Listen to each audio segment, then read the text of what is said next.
What's up? This your boy Marcus Mack with another beautiful day in the Bay. Hey, I got a special guest, and I'm surprised. I'm anxious. I'm happy. I'm all of the above, man. I'm just happy that I was able to get her today and book her for this broadcast. She been killing it on the West Coast. She been killing it in Northern California. Ladies and gentlemen, I want y'all to put y'all hands together for Miss Tammy T Love. What's going on? What's up, everybody? What's up, everybody? We live, baby. We live. What's up? Man, How you feeling? I'm good. Thank you for having me. It's I'm happy to be here with you too, bro. You know what I'm saying? It's exciting to talk to you face to face. We always pass each other coming and going. So now we get to sit down and have a convo. Yeah, that's the thing about it. See, because I never met you in person. I never actually talked to you, but I've seen you on social media and I've heard your name in the community, in the comedy community. You know what I'm saying? And I never got a chance to actually chop it up with you or get on the stage and grace the stage with you. So I am blessed. I'm happy. And I feel, hey, thank you for coming in and sitting down with me today. Man, I appreciate it. Thank you for the love. I mean, it's been a short time in this game and I've been getting a lot of love from a lot of veterans. So to hear you say you heard my name in the community, that means a lot. That's big. Oh, yeah. Hopefully it was good things. Oh, yeah, of course. Of course. There's always good things. So let's go and get this thing started. The first thing I want to ask is, where are you from? What is your origin? Where are you from? Because I can tell the accent. You're not from the Bay. You know what I'm saying? No. Because I'm getting a little something, you know what I'm saying, from you. Well, I'm 52 years old. Mm-hmm. So I'm from a lot of places, but originally I'm from Brooklyn, New York. I was raised in Los Angeles, California, but I got my game from the Bay, Oakland, San Fran. Man, you hit about all three corners. All you needed was Miami. You'd have been in there. You know what I'm saying? You hit them all. I mean, I got the top 3 best championship cities you could be from. Right, exactly. But look, though, you going from that's like 3 extreme accents. Well, you know what I'm saying? I got 2 extreme accents as a child, from New York to California. In New York, we say, it's different. In New York is water, you know what I'm saying, with an A, and in California it's water with an R. So it was a big culture shock. But at the same time, I would go back to New York with California and come to New York. And then you got the South. You got Danville, Virginia. Oh, really? Oh, boy, you can get around. You know, when I go back down south, I'm from Louisiana. I'm from Monroe, Louisiana, and Dallas, Texas, down that area. And my wife used to hate when I used to go home because I would come back talking country. What's country? Up? I would be talking so country, and my wife would runaway slave.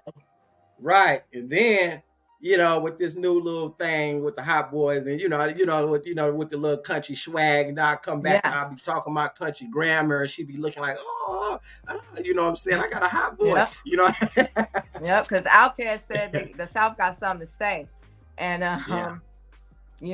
everybody wanted a little Southern accent since then. Yeah.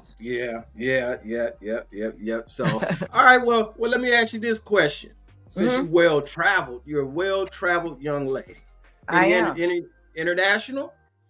Yes, I was in the military. Oh, man. You sound like me. I was in the military straight out of high school, so I went to Panama after America, destroyed it.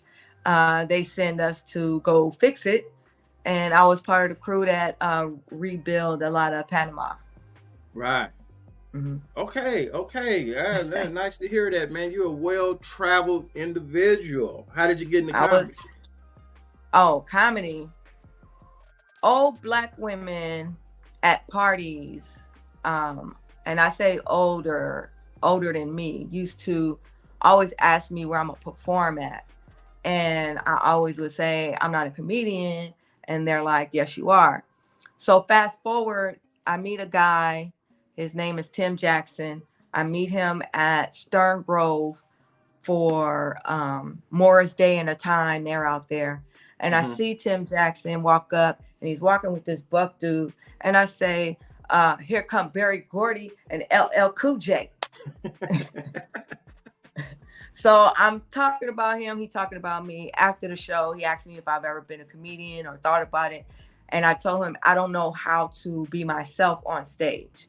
Right. So fast forward again, I start taking it real serious because this woman broke up with me.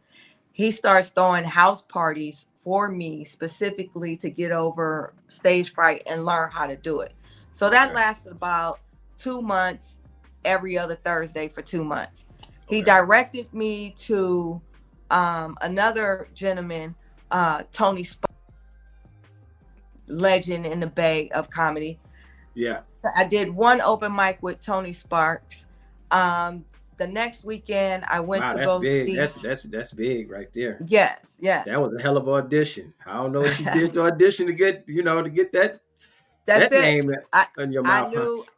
I knew Tim Jackson introduces me to Tony Sparks. I do the open mic with Tony Sparks.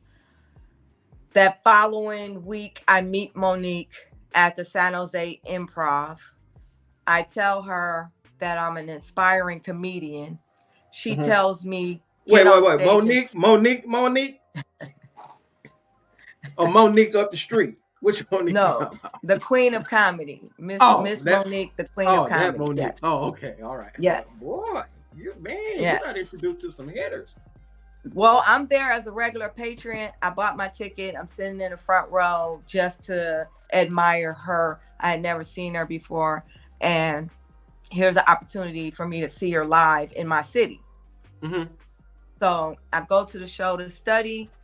She does amazing. We have, dialogue during the show. After the show, I told her I was an aspiring comedian. She tells me, get on stage, do 10 minutes. And I could. Now you heard the stages. Okay. Didn't do comedy. Yes. Tim Jackson had house parties showing me the blueprint. Met Tony Sparks open mic. Told Monique I was an aspiring comedian. She told me get on stage and do 10 minutes. I said, when? She said, right now. I'm going to tell the manager you're going to open up for me and you're going to do 10 minutes on my next show, which starts in 20 minutes. Oh my God. Right now. Right now. And I asked her again. I said, right now? And she said, do you want 10 minutes or not? And I said, I can't tell you no. And she said, all right, well, meet me in the back. I said, in the back of where? She said, bitch, meet me in the lobby. Why are you asking so many questions? Do you want this or not? So I did. Beautiful. Yes, I did my 10 minutes, probably more than that, because I have no idea what a white light meant at the time. Oh, you green. You greener than green. You green. Didn't know anything. But I knew when I stepped on that stage, it was go time and it felt natural. Really? Paul Mooney and Monique are standing in the balcony watching me. I don't feel like I'm supposed to get down until they come down, but I don't know because I've never done this before. Right. And so not to interrupt you, but I can imagine you broke all of the rules. I probably did 100%. Okay, 100%, because I looked over her in my left peripheral view and I saw a red light flashing, and I was like, okay, they told me look for a light. I don't know if that's the light I'm supposed to look for, because I see Paul Mooney and Monique standing up there. So am I supposed to get down now? So I went into my last little thing. Right. And that's beautiful. When I came down, I'm juiced. I'm like, oh my God, Monique, precious, shadow boxer. Yeah, I'm, naming the Parkers. I'm naming all this stuff off that I admire. I've been watching her all my life. And she didn't talk to me. She was like, I'm gonna save it for the stage. She just let me fan out. She went on that stage. I also have to backtrack and shout out to I'll come back to it. But she gets on the stage and she tells the whole audience in San Jose, out of 30 years doing comedy, I never heard a lesbian comedian get on stage and say the things that she says. I'm taking her on tour. You must have killed it. And that is how I started comedy. Wow. You want to know how I started? I needed a beer and some hot wings. Listen, it's kind of hard for me to tell that story sometimes because I know people get angry. I also have 2 other comedian friends that I have to give props to, Cinderella, and Greg Jones. Jessica is her real name. They both, like in 2006, 2007, they gave me 5 minutes at this club that was closing. So they didn't give me any tools. They said pick 3 subjects and go on stage. So I did that, but I don't really count it because I didn't know what I was doing. Right. But when I got to Monique, I think the people that set me up for that they gave me the tools that I needed. Right. And then once it was presented, it was like, okay, what you gonna do? Right. Now, Tim Jackson and Tony Sparks was only within a 6-month span. Mm-hmm. Right. So basically within 6 months, I was on tour with an Academy Award winning actress. Yeah, that's beautiful, man. That's beautiful. Hey, check this out. I got a little surprise for you. I went from doing no. What's up? No, I said I got a surprise for you. Yeah, we got a little bit of something. Daddy limit. Yeah. Okay. I am tired of raising straight people kids. Oh. Yes. I am tired of raising straight people kids. Straight people always yelling, oh my God, gay people gonna mess up the world. I got a question for you heterosexuals. How has the world been in your hands? How has it been? Russia and Ukraine. Straight people shit. January 6, 2021. Straight people shit. Okay. Not one gay flag at the Capitol. Right. Oh, I jumped out too early. Not one gay flag at the Capitol. Okay. Yeah, that was beautiful right not there. Not one. So not one drag queen at the Capitol. No. Who influenced you the most?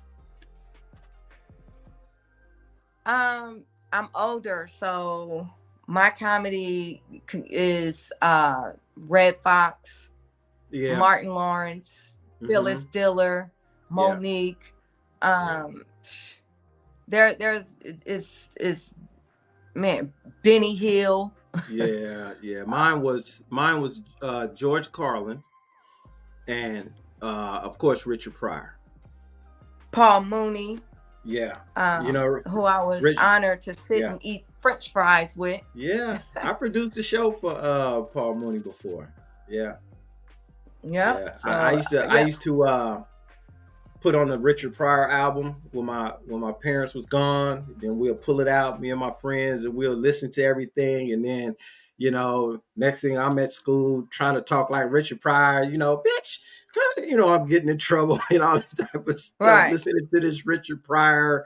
And then as I got older in the comedy game, when I sat down, I said, Richard Pryor has covered every topic that there is to cover. Because he talked about real life. He was a genius. And so when I was going through my comedy phase, that's what they used to tell me. They used to say, Mac, you don't have to write jokes if you tell the truth. If you don't have to remember nothing. If you just tell what happened. Just tell the stories. Like Earthquake say, these ain't jokes. I'm telling y'all the truth. I'm telling y'all what happened. That was one of the lessons that I was blessed to get from Monique and Tone X. Those are two people I was with when when I was with her. It was either me and her only, or it was me, her, and Tone X. Okay. So you gotta understand, never doing comedy and doing 5 minutes at the Milk Bar and then going to do 25 minutes in Vegas. That was a big responsibility. So it was I learned a lot from that experience. Oh, okay. So and that was definitely one of them that I learned. Okay. All right, that sounds good. So who motivates you? What? No, I'm gonna tell you I'm actually like this. What motivates you to get up out the bed every day? I'm 52 and I'm still alive. Yes. Yes. People waking up dead every day. So, you know, as long as I got my PlayStation, I'm good. I like that picture behind you. Tell us about that picture behind you. A friend of mine. That's a beautiful picture. Tell us about that picture. I like that. Nipsey Hussle. Mm-hmm. Right when he passed, when he got assassinated, I really wanted a picture of some. I want Assata Shakur, Angela Davis, Malcolm X, and I wanted Nipsey.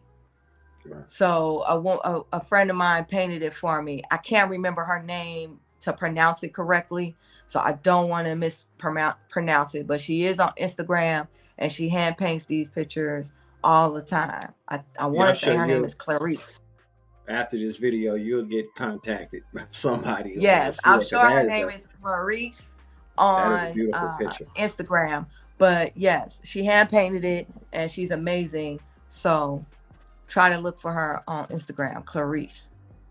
It's CC. I know that's the initials on her page. Okay, what are your goals right now? What you got planned for the future? What's going on? What you got going on outside of comedy? Comedy is outside. I actually work full time, so comedy is my getaway. Comedy is like, I can't play basketball no more like I used to. So comedy is my basketball now. I get to go out, hang with young people still. Not that I want to hang with young people, but I still, you know what I'm saying, be in that element of fun and telling jokes, making people laugh that had a miserable day.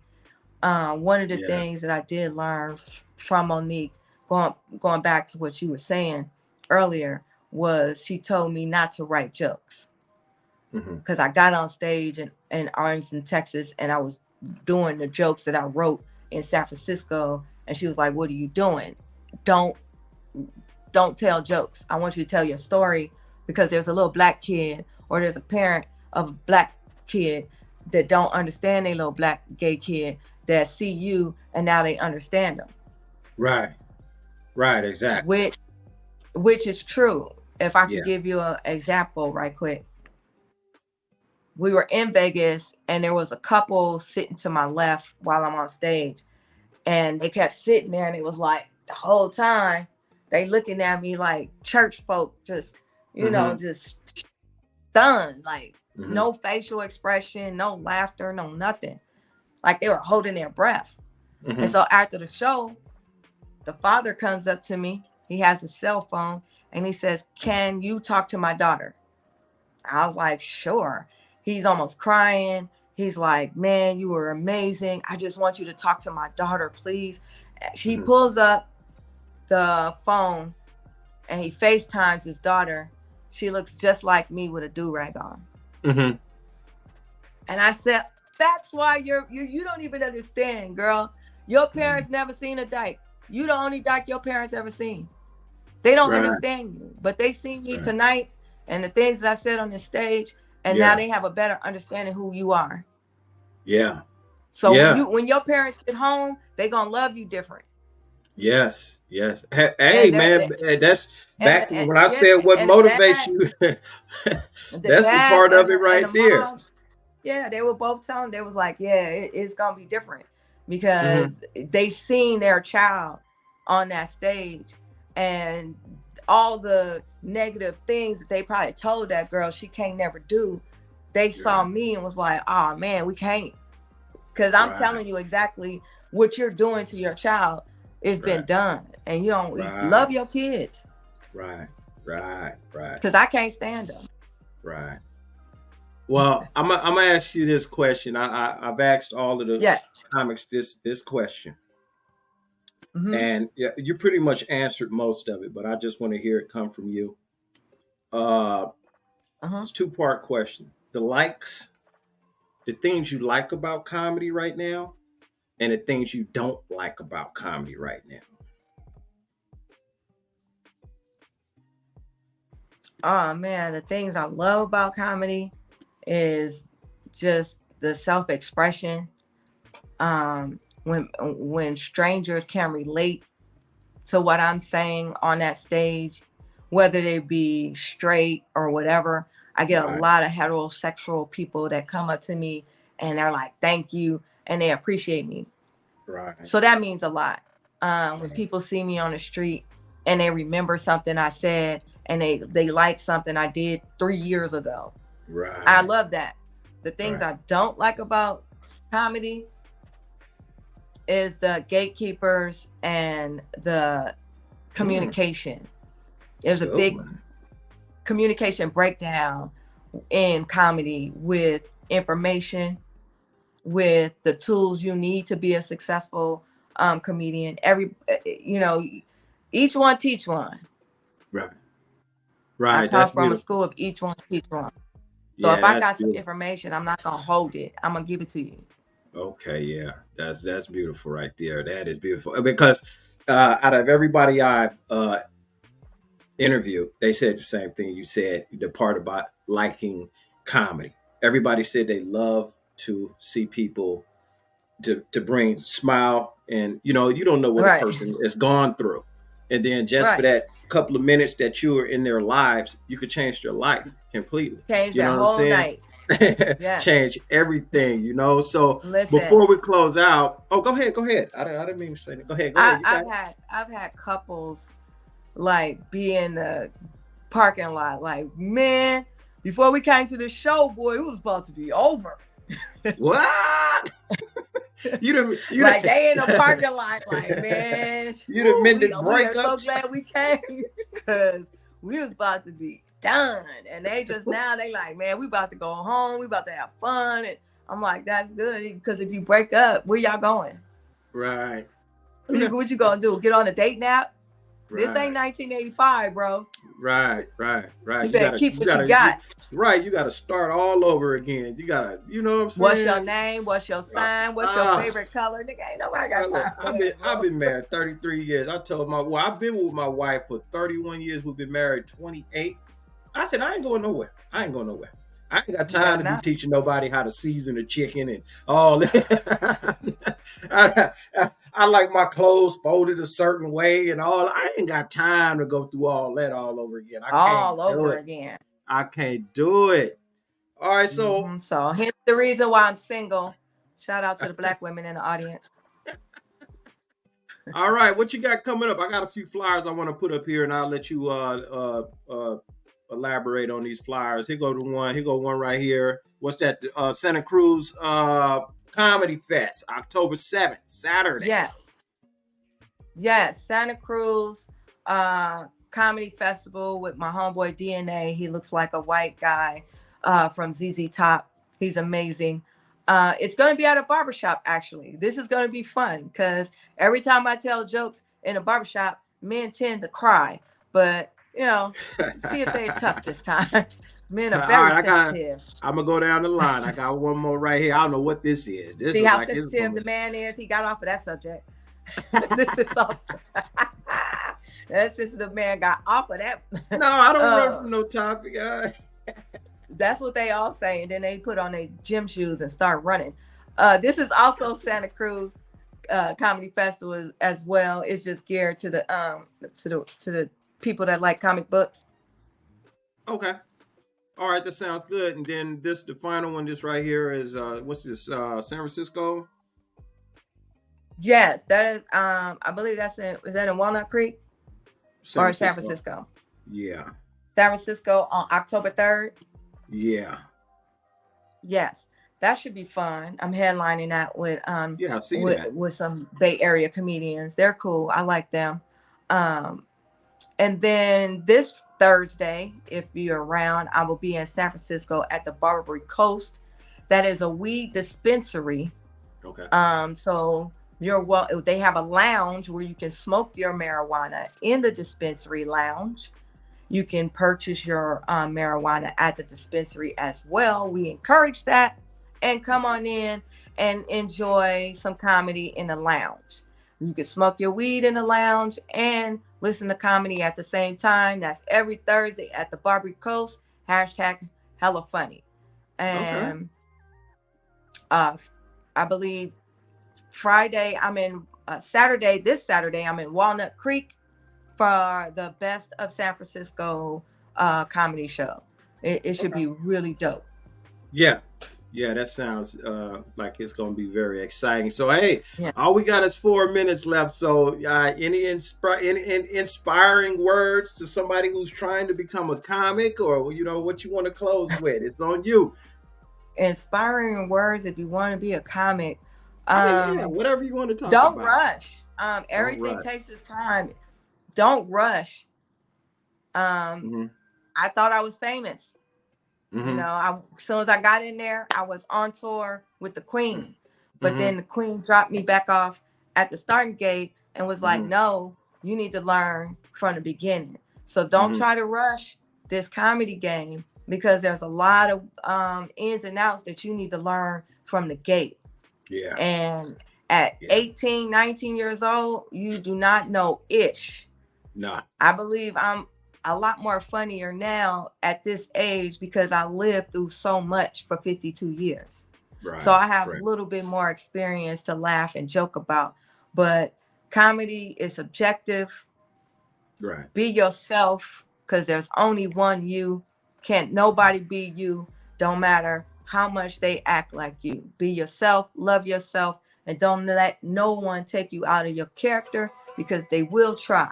Stay cool, positive, and keep positive people around you that's gonna love you. If they don't love you out loud in public, then don't let them love you behind closed doors. Hey, with that Ladies, said, my mama said, if you have sex with boys, you make babies. I don't have kids and I'm single. Tell your mama I said hi.